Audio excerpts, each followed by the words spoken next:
이야기를 시작하겠습니다. 지금부터 말씀드릴 이야기는 제가 진실이라고 믿고 있는 제가 꾸며낸 이야기입니다.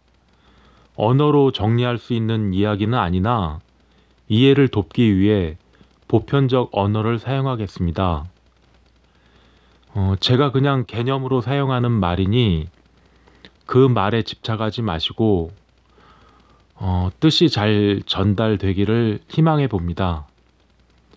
혹여나 들어는 보자, 듣고 나면 이미 다 알고 있었던 것처럼 흠집내기, 그러지 않으시길 바랍니다.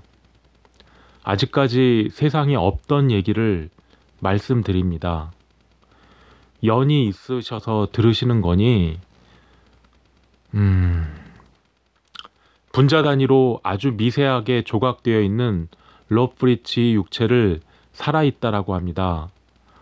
로프리치 앞으로 또 나오는 제가 만든 개념들입니다. 그러한 백으로 향한 로프리치에 인간의 정과 인간의 신과 인간의 기와 인간의 혈이 순환하고 있다면 사람이라고 합니다. 백에서 혼으로 향하는 로프리치라면 그러한 백을 넋이라 합니다. 단정하게 정리된 넋이어야 아름다운 혼인 향기가 영이신 성령님의 소리를 보게 됩니다. 그렇게 떨어지십니다. 그건 그거고 몸을 잃고 죽으면 누군가 친절하게 나타나서 인도해 주지 않습니다. 뭐 천사가 내려오고 저승사자가 나오고 그런 거 없습니다. 그렇게 나 하나 죽었다고 우주 전체가 요동치지 않습니다. 더 자연스러운 상태로 돌아가는 겁니다. 정성을 보이시면 죽으면 어떻게 처신해야 할지를 연습해 드립니다. 살아서는 왜 복수해야 하는지 정성을 보태 드리겠습니다. 나를 부르는 이름으로 부르면 그 백의 소리를 보고 부적을 그려야 할지 복수를 하셔야 할지 소리를 내겠습니다. 사회의 각 분야에서 뭐 린치핀이라고 해야 할지 어떤 영향력이나 여론을 만들 수 있는 소리꾼들이 존재합니다. 이들이 어떤 특정한 목적을 갖게 되어 우리 사회의 건전성에 반하더라도 뭐 예를 들면 우리나라에 교회 많잖아요. 거기서 박원순 죽여라 뭐 그러면서 실제 자살을 했어요. 뭐 차별금지법 반대가 게이들 때문이라고 뭐 근데 우스운 일이 아니에요. 이게 내가 실존적으로 목격하고 나서 너무 소름이 돋았어요. 사람이 죽었잖아요. 자기들이 죽어라 하니까 진짜 사람이 죽었어요. 그 차별법 금지법 그거 얘기는 진짜 꼴통도 참 외국인 노동력과 임금에 대한 기득권의 이익을 대변하는 그런 짓 하면 안 되죠. 교회라는 데서 참 자신들의 노동력 착취의 정당성을 세뇌시키려고 간악한 술책인데 그거에 활용되고 이용되는 그러면 되겠습니까? 참. 그러면서 그 사람들이 또 인본주의가 아니라 신본주의랍니다. 그 얘기 듣고 진짜 제가 빵 터졌습니다. 이건 뭐 사실 심각한 얘기인데 이거 웃음밖에 안 나와요. 어떤 개념이나 사고를 표현하고자 할 때는 그에 따른 근거가 있어야 돼요. 어떤 뭐 새로운 개념을 만들면 그거에 대한 검증이나 뭐 그런 것도 받아야 되는데 뭐 이 사람들은 그런 게 없어요. 뭐 당연히 자기들이 필요하니까 뭐 신본주의라는 개념을 만들었겠죠. 근데 그러해야 하는 논거를 설명을 못 해요. 그냥 인본주의라는 기존 개념이 있었으니까 신본주의라는 개념도 있을 것이다. 이렇게 초딩적으로 생각을 합니다. 이건 사고의 부재이고 독서의 부족입니다. 야, 이 인본주의와 신본주의는 같은 기준을 적용할 수 없는 거예요. 아휴, 그러니까 이게 세뇌돼서 그래요. 뭐 참 이런 세상에 사는 것도 참 깝깝하네요. 예. 그렇게 몇몇 소리꾼들이 다수의 여론을 만드는 것 같아요. 그렇게 반복적으로 헛소리가 다수의 여론을 만들어요. 그 몇몇 소리꾼들이 원하는 또 방향으로. 그거에 생각이 조종당하는 거죠. 그게 또 하고 또 하고 계속 반복하다 보면 우리 전체가 지배당하고 아주 똥멍청이 짓을 하게 되는 것 같습니다. 친일의 후손들이 승승장구하듯이 우리 전체의 책임을 떠넘기고 선동의 소리꾼들은 여전히 죄책감도 없어요. 이건 뭐, 에휴. 근데 이제 그거 세뇌당한 사람들이 우리 주위의 그 이웃이고 형제고 가족이다 보니까 이거 너무 심각해요. 예. 그렇게 또 새로운 세대가 또다시 그런 흉악한 소리꾼들의 영향권 안에 들게 되잖아요. 여전히 또 똥멍청인 짓을 하게 되고요. 세대를 거쳐가면서 이게 뭔 짓이에요. 근데 그런 것만 있는 건 아니니까 또 다른 모습의 소리꾼들도 존재합니다, 사실. 근데 너무 미약한 것 같아요. 더군다나 연대하는 어떤 것도 못하니까 여전히 똥멍청이 뭐 그들에게 눌리는 거죠.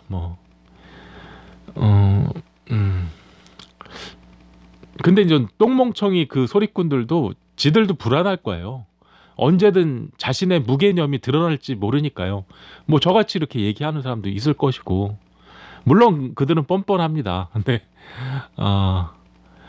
그렇게 자기들이 몰리게 되면 이 사람들 진짜 애기들 같아요. 난 피해자니까 무슨 짓을 하던 용서받을야 된다는 생각으로 자기들이 피해자래요. 그렇게 퇴행을 하고 막 심리 장애인 것처럼 연기를 해요. 세습받은 왕자님, 공주님들께서는 용서받아야 할 사안들이 왜 이렇게 많으세요? 인구가 많다는 건 기득권한테 축복이었어요. 하지만 우리 같은 사람한테는 지옥이었습니다, 사실. 그런데 이제는 저출산 시대잖아요. 출세주의나 뭐 기득권의 논리에 휘둘릴 필요가 없어요. 어떻게 보면 이들이 그 선택이 절실한 생존의 방법일 거라고 저도 봐요. 이들 나름대로의 복수겠죠. 기존의 원칙대로 돌아가면 뭐 살아갈 수가 없으니까 최후의 방법 같아요. 뭐 편법과 짜옹으로 카르텔 만들 수밖에 없는 나라에서 우리들이 살고 있는데 뭐 거기서 뭐 어떤 내 몫을 내겠어요. 그냥 멸종하겠다 이거죠. 위대한 공업국가 한중일 아닙니까? 부가세가 10%, 13%였네요. 법인세가 30%. 또 중국은 5대 보험이에요. 연금도 또 뭐 하여튼 보통 그 노동자의 이 임금의 절반이 세금인 것 같았어요. 근데 그거를 보조를 뭐 받고 뭐 그러는 건데, 뭐 한국이나 일본은 뭐 멀쩡한 것 같아요. 똑같아요. 그마저도 기득권들이 나눠 먹으려 하지 않아요. 뭐 국민연금 털려고 막 혈안이고 간접세 쳐맞는 거 봐요. 그렇습니다. 그런 세상을 만들어 놨으니 그냥 찌꺼기처럼 변기에 버려지지 않으려고 멸종을 선택한 거예요. 저출산의 본질은 그거 같아요. 우리가 연대해서 복수해야 하는데 뭐 미국 패권에게든 중국 패권에게든 휘둘리지 말아야 하는데 그게 연대가 쉽지가 않네요.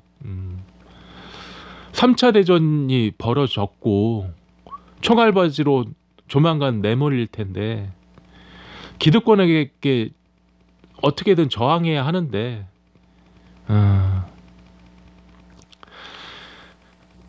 처지가 누추해요 제가. 그래도 할 수 있는 일을 해보고 싶어서 유튜브를 열었는데 예수님께서는 여전히 모욕 당하시고 건강과 물질의 복을 달라고 비는 저들 예수님께서 돈 가진 자의 애첩으로 살아가시는 그 꼴을 진짜 뭐 근데 할 수 있는 일을 저 나름대로 해보는 거죠. 진짜 저들은 자기들이 무슨 짓 하는지 모르는 것 같아요. 우리를 마취시키기 위해 더욱더 강력한 흑백 논리, 아사리판을 만들어요. 예. 우리가 사리 판단을 못하게 하려는 의도겠죠. 근데 극단적으로 치닫을 우리가 선동돼서 그럴 필요 없어요. 저도 제 나름대로 할 일을 해볼 거고요. 우리가 세금을 내고 우리의 자식들도 전쟁터로 내보내게 시키려면 여론을 왜곡시킬 필요성이 더욱 커진 세상이겠죠, 지금이. 그래도 저는 할 수 있는 일을 해보겠습니다. 뭐 때려 죽일 인간이고 감옥 갈 인간들이란 기소된 인간들이죠. 우리는 그들에게 돌을 던져야만 한다고 세뇌시켜요. 그러니까 기소만 되면 우린 돌을 던져야 돼요. 이런 파렴치한 독재는 끈질기게 물어뜯어요. 그냥 각자의 입장에서 할 수 있는 일을 해볼 뿐이죠. 어떻게 전략을 짜봤자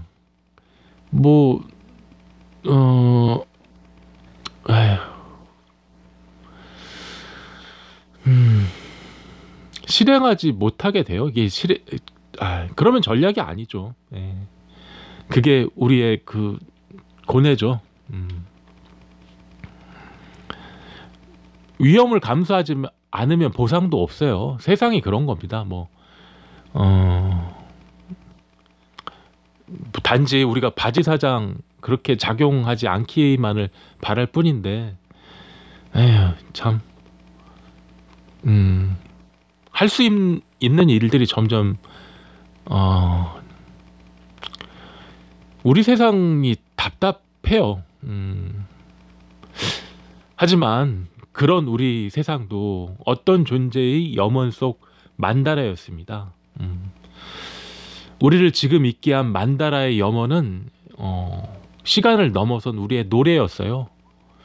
저 끝 해탈문에서도 지금의 노래일 수 있어요. 우리가 가진 이런 무력감과 우울함은 우리의 본성이 아니에요. 그런 거 아닙니다. 다 학습 받은 거예요. 종교, 정치, 사상을 맹신하잖아요. 우리의 무력감과 우울함의 공급원이 거기였음을 언급하면 당장 그 공격당하고 뼈도 못 추리는 약간 어리석게 보여지고 이용당해도 실실 쪼개면서 행복해해야 공격을 좀 피할 수 있을까요? 예. 슬프게도 우리는 이렇게 둔갑술로 감추며 살아야 돼요. 어리석게 보여져야 하고 호구처럼 그렇게 여겨져야 해요. 이게 햇빛 속으로 숨는 거죠. 그렇게 숨어 다녀야 되고, 호시탐탐 착취를 노리는 선수들이 있어요. 근데 이 선수들은 심판까지 겸하고 있어요. 곳곳에 올무 덫이죠. 그걸 설치하고 우리의 정의롭고 신선한 피를 기다립니다. 이 선수와 심판을 겸하는 이자들이. 이 자들은 편견을 의지해서 살아가요. 이들의 편견을 해석해주고 착한 거짓말을 속삭이며 살아남아야 하는 꼴이 참 비참해요. 타인의 행복을 빼앗는데 쾌감을 느끼는 자들입니다. 적당한 선에서 찌그러져서 찬양가를 불러드려야 되죠. 그런 근엄하신 목사님께서 성가대와 늘 함께 하십니다. 예. 착하고 진지하고 성실하고 고결한 목사님, 항상 보편적 가치만을 강조하시는 우리의 목사님, 지극히 지당하신 말씀만 하시잖아요. 그렇게 또 그 속에서 죄책감이나 심어주고 심리 조작하려는 술책을 그래요. 그걸로 보이는데 그 뭐 하나님 사업이래요. 뭐 너가 뭐라고 해도 참 뭐 이런 식이에요. 뭐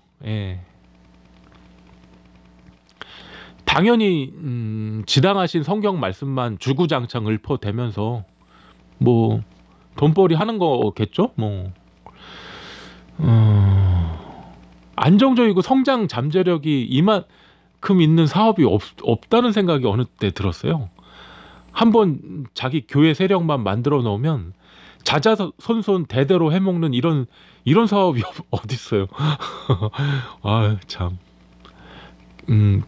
결벽증처럼 그 절대신 절대악으로 현실을 못 보게 눈 가리우고 그렇게 존경받으면서 이렇게 해먹을 수 있는 사업이 없어요. 근데 좀 쪽쪽 빨리면서도 그럴 리 없어 하면서 자기 체면을 걸면서 우리는 살죠. 이 사회에서 자신의 입지를 혼자서 만들 수 있는 사람이 몇이나 되겠어요. 다들 부모 형제들이 밀어주고 끌어주고 그런 거 없는 사람들이 들러리 되는 줄 알면서도 뭐 조직이나 집단에 주는 안정감과 위안이 있어요. 또 그런 것 때문에 교회에 출석한다고요. 위선을 감내하게 되죠. 빤스 목사가 괴물 짓거리를 해도 그냥 감내하는 것 같아요. 그 집단이 주는 안정감과 위안이 그만큼 우리에겐 절실했겠죠. 뭐 북이던 남이던 따지고 보면 그런 걸로 3대 세습 후기 조선시대예요. 뭐 폭력과 권위로 유지되는 조직이 형식과 내용이 폭력과 그럼 조선시대입니다. 여전히 세습하는 조선시대. 뭐 일본 군대 문화로 한국 군대 문화를 만들었어요. 회사 문화로 학교 문화로 계속 번식해가며 결국 교회 문화로 빤스 목사로 정치 종교 이념의 확신범들이 그들에게 논쟁을 해서는 안 돼요. 그 신앙심으로 똘똘 뭉쳤는데 바로 적이 되고 막 사지가 찢김을 당하는 그런 꼴이 되죠. 사명감이나 보람 때문에 뭐 하지 마세요. 그냥 그저 내 눈앞의 목표를 향해서만 가는 게 어떻게 보면 삶이란 게 부질없고 허망합니다. 그래본들 갖다 바쳐야 하는 것이 인생이고 시간입니다. 연습 게임이 없잖아요. 그대로 실전이에요. 삶이라는 게. 누군가 알아서 내게 그러지 누군가 알아서 나한테 그래주는 사람이 어딨어요. 그냥 먼저 전화 오지 않아요. 그냥 대부분의 그 인연은 그냥 스쳐갑니다. 평범한 하루하루가 사실은 운명의 나날인데 알아차리지 못하죠. 그렇게 늦게 되고 인생으로 벌을 받는 게 우리들이에요. 그게 삶이고 그런 삶 속에서도 아니야 이제부터 마음껏 살다가 미련 없이 죽을 거야. 대단한 용기예요. 그리고 우리가 응원해야 될 시간과 인생은 더덥고 짧기만 합니다. 미련만 남는 거죠. 그래도 웃으세요. 뭐 웃음이 자존심보다 훨씬 소중한 것 같아요. 그렇게 웃음을 배우고 우리 다음 세대들에게 웃음을 가르치고 내 웃음을 지킬 수 있게 되면 그나마 성공한 거죠. 예. 되게 지금 살아있는 게 전부 같잖아요, 우리. 근데 100으로 향하셔야 소리가 보여요. 끝까지 해내는 것까지가 100으로 향하시는 겁니다. 자신의 신념은 보여주기만 해서는 안 돼요. 그건 말뿐인 거고 실제로 그렇게 해내야만 합니다. 100으로 향하셔야 소리가 보입니다. 죽으면 아무도 내게 친절하지 않아요. 본무자성이란 말이 절로 나온다니까요. 수천 년의 고정관념과 여러 이익 집단이 있죠. 이게 참 자기들이 어떻게 해줄 수 있는 거라고 생각을 해요. 예, 그렇지 않으면서도. 선생님께서는 연을 만나신 겁니다. 연을 잘 알아보시고 연에 따라 거듭나시길 바랍니다. 문자로 신청하시고 정성을 들이시면 전화 드리겠습니다. 범사에 건강 잃지 마시고 행복하시길 바랍니다.